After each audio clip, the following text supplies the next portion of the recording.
Hello everyone. तो इस session में parliament election and impeachment process को कवर करेंगे, पर टॉपिक पर जाने से पहले कुछ रीसेंट फैक्ट्स भी देख लेते हैं। तो रीसेंट प्रेसिडेंशियल इलेक्शन के बाद 15th प्रेसिडेंट को अपॉइंट किया गया है, जिनका नाम द्रौपदी मुर्मू है, जो कि फर्स्ट ट्राइबल वुमेन भी बन चुकी है to be elected as president. And वहीं ये सेकेंड वुमेन प्रेसिडेंट भी बन चुकी है। एंड साथ ही में द्रौपदी मुर्मू झारखंड की फॉर्मर गवर्नर भी रह चुकी है। तो सबसे पहले प्रेसिडेंट ऑफ इंडिया कौन थे? राजेंद्र प्रसाद। एंड वहीं फर्स्ट वुमेन प्रेसिडेंट जो कि प्रतिभा पाटिल थी। एंड अब तक के लॉन्गेस्ट सर्विंग प्रेसिडेंट कौन रह चुके हैं? Rajendra Prasad. And shortest serving president Zakir Hussain. तो वहीं फर्स्ट दलित प्रेसिडेंट कौन रह चुके हैं, जो कि 10th नंबर के प्रेसिडेंट रह चुके हैं? रमन नारायण। तो वापस अब टॉपिक पर आते हैं। सबसे पहले प्रेसिडेंशियल इलेक्शन। तो प्रेसिडेंट इनडायरेक्टली इलेक्ट किए जाते हैं बाय इलेक्टोरल कॉलेज। तो इलेक्टोरल कॉलेज में सबसे पहले पार्लियामेंट के दोनों हाउसेस के, राज्यसभा एंड लोकसभा दोनों हाउसेस के इलेक्टेड मेंबर्स होते हैं। एंड वहीं स्टेट लेजिस्लेटिव असेंबलीज के भी इलेक्टेड मेंबर्स ही होते हैं, पर नॉमिनेटेड पर्सन्स पार्टिसिपेट नहीं कर सकते इन द प्रेसिडेंशियल इलेक्शन। तो अब पार्लियामेंट के मेंबर्स मतलब MPs and state legislative assembly के मेंबर्स मतलब एमएलए, इनकी वोट वैल्यू किस तरह से कैलकुलेट की जाती है?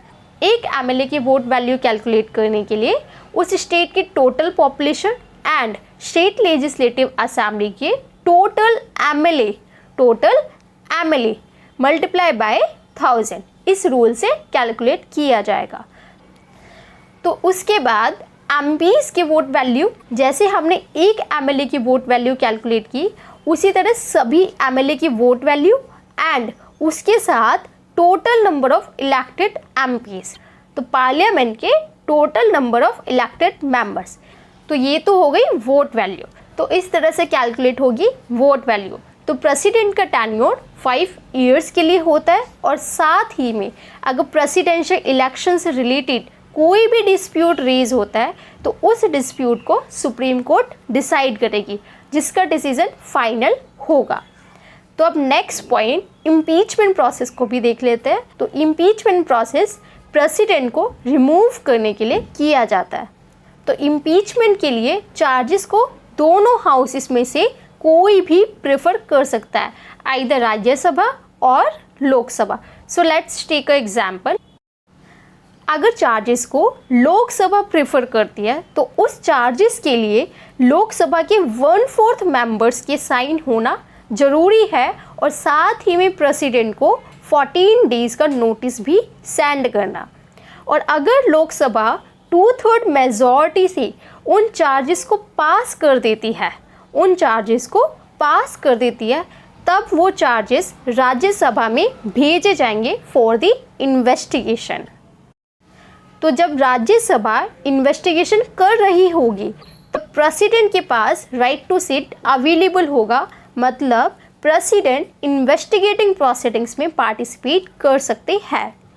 अगर राज्यसभा ने भी 2/3 मेजॉरिटी से उन चार्जेस को पास कर दिया, तब इस केस में प्रेसिडेंट को रिमूव कर दिया जाएगा। तो प्रेसिडेंट से रिलेटेड अदर आर्टिकल्स ऑलरेडी एक सेशन में कवर हो चुके हैं, जिसका लिंक आपको डिस्क्रिप्शन बॉक्स में मिल जाएगा। सो ऐसे ही कंटेंट के लिए आप हमें इंस्टाग्राम, टेलीग्राम चैनल पर भी फॉलो कर सकते हो। सो मिलते हैं नेक्स्ट वीडियो में, तब तक के लिए बाय एंड टेक केयर।